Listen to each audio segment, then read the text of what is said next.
Welcome to the Deep Dive.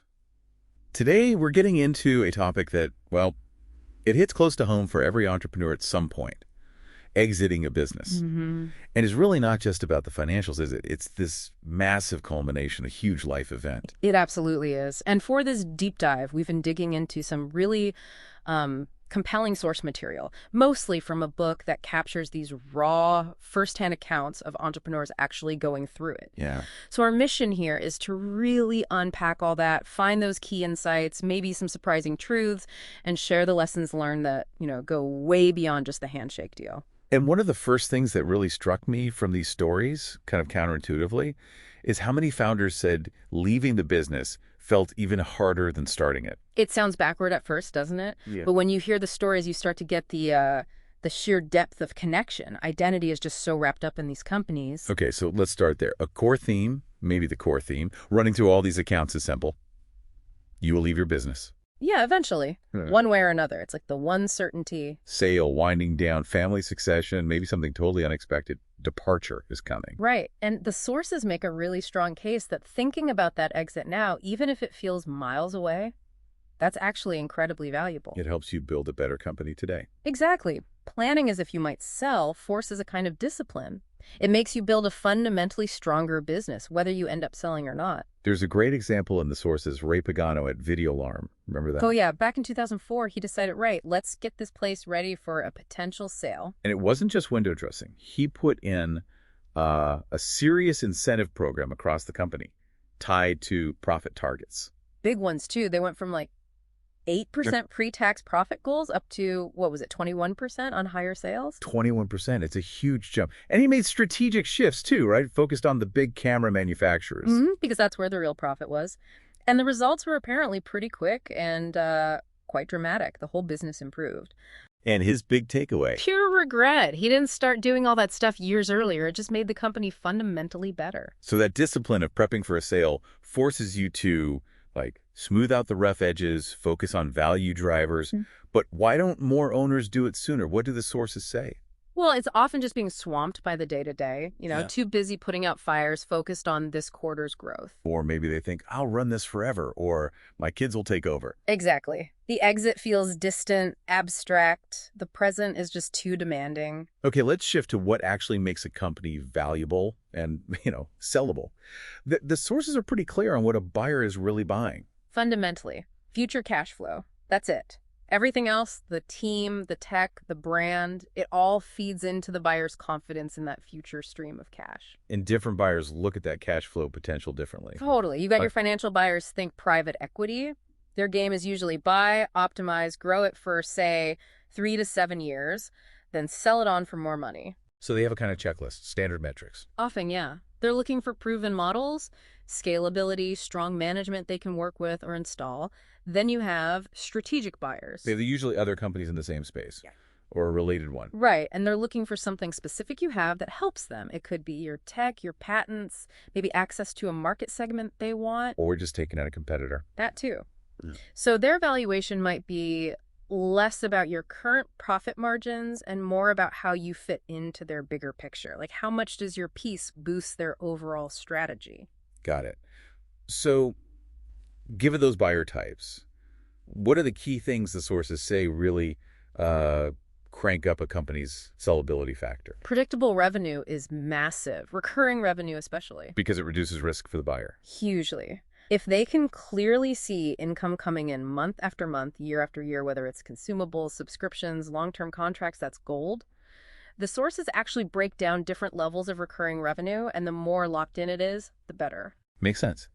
And then there's the idea of a competitive advantage, a moat, as the sources call it, borrowing from Buffett. Yeah, something that makes it hard for others to copy what you do. Yeah. If you have a strong moat, you're less likely to get squeezed on price, less vulnerable. Again, it makes that future cash flow seem more secure to a buyer. What about the team? How important is the management? Oh, critical. Absolute critical. Buyers, especially financial ones, need to know the business isn't going to collapse the minute the founder walks out the door. Right. Having a strong second tier of management, people who can actually run the show, that adds serious value. The ECCO example in the book where they showcase their team, that directly boosted buyer confidence and likely the price. And the last big one seems to be just running the business well, adopting disciplines. Yeah, and the sources have that great line. You don't need to borrow the money to borrow the practices.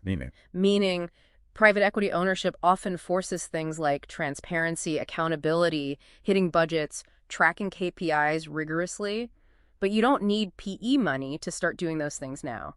You can just adopt those disciplines yourself. Exactly. Martin Babinak at TriNet, he talked about learning public market discipline just from interacting with bigger players. It transformed their operations and made them way more attractive later on. It all paints a picture of a well-oiled machine, which is obviously what a buyer wants. Yeah. But it also points to a kind of uncomfortable truth for many small businesses. It really does. The statistic in the sources is pretty sobering. Only something like 20% of small businesses listed for sale actually end up selling. Only 20%, wow. And that doesn't even count the ones that never get listed because the owners kind of know they haven't built something sellable beyond maybe family or key employees. Yeah. The estimate was, 75% fall into that category? Because they haven't built something that can truly operate independently. Precisely. All right, now let's pivot a bit. Because the sources spend a lot of time on the emotional side of exiting, the human impact.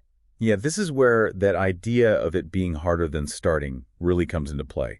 The language used is intense. It really is. Comparisons to losing a child, going through a divorce, it sounds dramatic, but the stories back it up. Bruce Leach's story after selling Crosscom was particularly raw. He was already dealing with burnout, a divorce. And then stepping back from the CEO role just left him feeling his word was irrelevant. That feeling of nobody needed me anymore. Yeah, he talked about that search for meaningfulness, something bigger to fill this huge void. The sources describe him renting an office, getting business cards printed, and just sitting there, feeling like his significance had just evaporated overnight. It's powerful stuff. And Dave Jackson from First Choice, his realization was quieter but similar, wasn't it, on that trip? Yeah, just noticing nobody was looking for me. His whole sense of self, his ego, was tied up in people needing him for the business. Randy Burns, too, selling the Burns Group for less than he'd hoped. He's troubled. And he did initially. But his breakthrough, according to the sources, came when he consciously figured out what needs the business had been fulfilling for him. Like intellectual challenge, feeling like he was contributing. Camaraderie, yeah.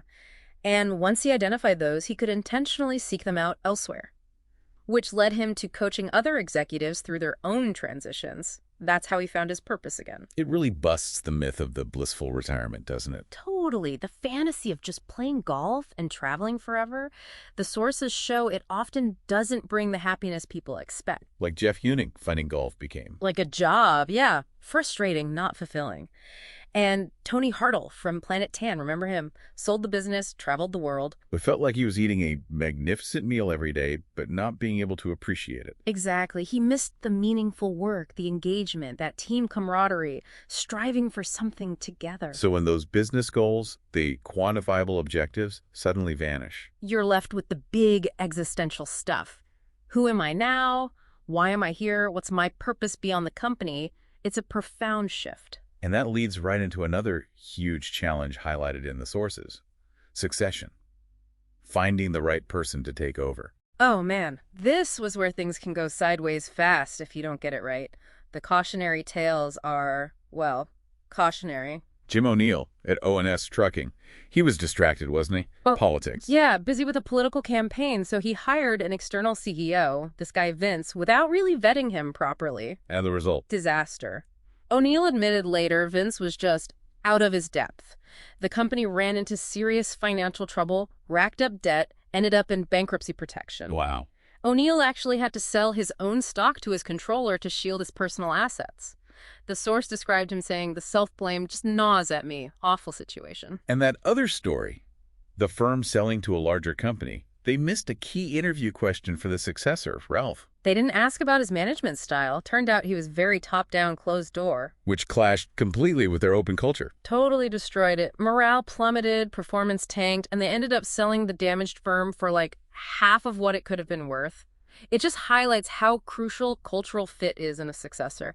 It's not just about skills. But it can be done well. The sources have positive examples too. Brenda Bird selling to Harry. Yes, she took her time, made sure she was ready first, then really focused on whether Harry was the right fit to maintain the company's values and culture. And she planned a long transition. 8 years. A really gradual handover of responsibilities. The sources suggest that patience and deliberation really set Harry up for success. Ray Pagano, too. He accepted his kids weren't taking over and explored other options. Right, staying open to selling or bringing in professional management, which ultimately worked out well. And Lightsey at Specialty Blades. He figured out the ownership transfer first, then the leadership. Yeah, used that interstate stock offering for ownership, then carefully planned the leadership change. He eventually saw his son-in-law, Peter Harris, was actually the better CEO for the company's next phase. And Harris learned the lesson too, right? That's the key part. Harris then recognized he needed to plan for his own succession down the line, breaking that cycle of the founder's dilemma. Okay, another tricky area during exits. Dealing with stakeholders. Investors and employees come up a lot in the sources. Definitely. Investors, especially VCs, have their own game plan, their own incentives, and they don't always line up perfectly with the founders or even other shareholders. Joan's story with her difficult VC board member, Marty, was a real eye-opener. Yeah, she felt he was just being difficult, maybe obstructing things. But then someone explained the distribution waterfall to her. That's the contract saying who gets paid what and when in a sale. Exactly. And in this specific case, because of how the waterfall was structured, Marty's firm got the exact same payout whether the company sold for $30 million or $80 million. Wait, really? No upside for them above $30 million? None. So their incentive wasn't to wait and maybe get a higher price for everyone. Their incentive was to push for a quick sale within that range, even at the lower end. It benefited them most, even if it wasn't the best outcome for Joan or other shareholders. Despite their fiduciary duty. Right. It just shows how crucial it is to understand those investor agreements and how they drive behavior. Basil Peters also shared experiences of VCs pushing their own agenda hard in board fights. Definitely something founders need to grasp early on. Now, on the employee side, the big struggle is secrecy, isn't it? Oh, it's brutal. You're negotiating the future of the company, their jobs are on the line, but confidentiality agreements mean you usually can't tell your most loyal people what's happening. The stories of employees finding out by accident are just gut-wrenching. Jack Altshuler's office manager finding that invoice. Yeah, he said she felt incredibly betrayed after years working closely with him. He couldn't tell her legally, but the feeling of disloyalty, he said, stuck with him for years. And Dave Jackson having to announce the sale only after the ink was dry. Imagine that shock for the staff, feeling blindsided, betrayed, and then the buyer apparently came in immediately, pushing paperwork, making it even more jarring. The sources mentioned that a really strong, close-knit culture can almost make this harder. It does, paradoxically, because it feels more like a family keeping secrets when the news finally breaks. The trust feels more deeply broken. Is there any way to handle it better? Any positive examples? Well, Tony Hartle at Planet Tan is interesting. He couldn't get a planned employee stock program done before the sale. Right. But instead, he gave his managers really substantial cash bonuses from the proceeds. And the sources highlight that doing that, making sure his key people were looked after financially, gave him tremendous peace of mind. It felt better, he said, than the money itself. So demonstrating care, even if the original plan changes, matters hugely to the owner's own sense of closure. Absolutely. It speaks volumes about leaving with integrity. Okay, let's circle back to that post-exit life.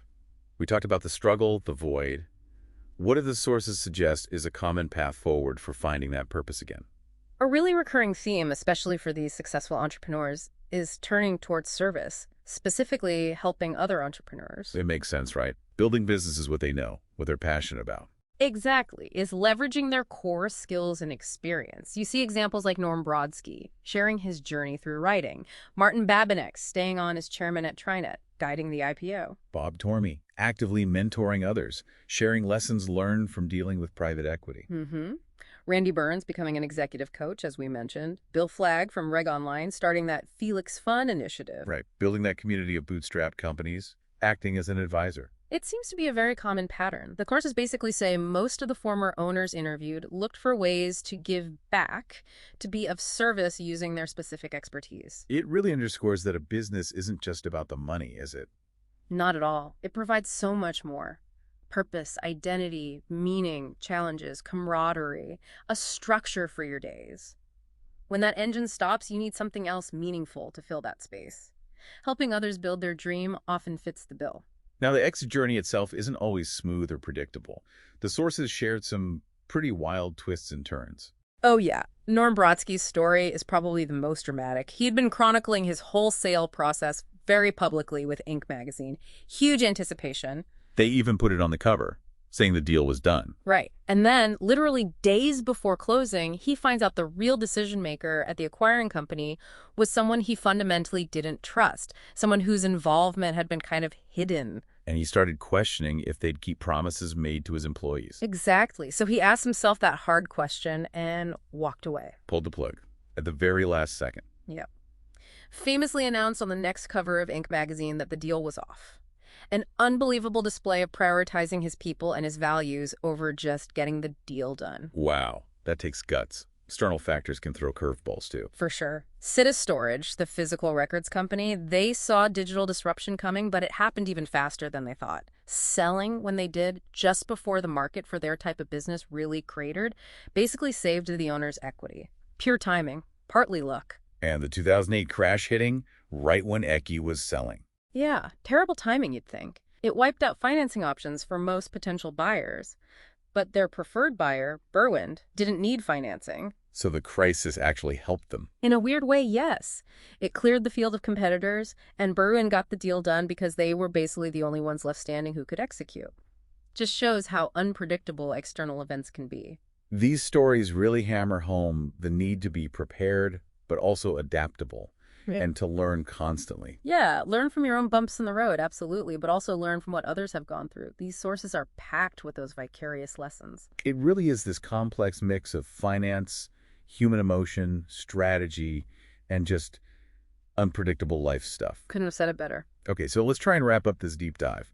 We've seen that exiting a business is so much more than just a financial event. It's a fundamental life transition. Mm-hmm. We've explored why thinking about the end, planning for it early, can paradoxically make your business stronger right now. We looked at what actually drives value in the eyes of different buyers, that future cash flow, the moat, the team, the operating disciplines. And face the tough reality that, honestly, many small businesses just aren't built from the ground up with sellability in mind. Then we got into the really human side, the unexpected emotional weight of letting go, the identity crisis many founders face. The critical make-or-break importance of succession planning and the damage done when it goes wrong. Plus the complexities of managing stakeholders, investors with their own agendas, employees caught in the difficult secrecy of it all. And finally, we saw that common path towards finding purpose again after the sale, often by turning back to help the next wave of entrepreneurs. I think the biggest takeaway from digging into these sources is that the exit isn't just a destination you arrive at, it's a whole journey. Yeah, it requires planning, sure, but also deep self-reflection and a real focus on what comes after, both for the business and, maybe more importantly, for you personally. We've covered a lot of ground here. Drawing directly on these powerful first-hand accounts, it definitely makes you think about your own situation wherever you might be on that entrepreneurial path. And maybe the final thought to leave you with, the real lingering question that emerges from all these stories is this. If your entire sense of self, your purpose, your daily fulfillment is tied up in your company, and you haven't really wrestled with who you are without it, are you truly ready for that inevitable day when you have to let it go?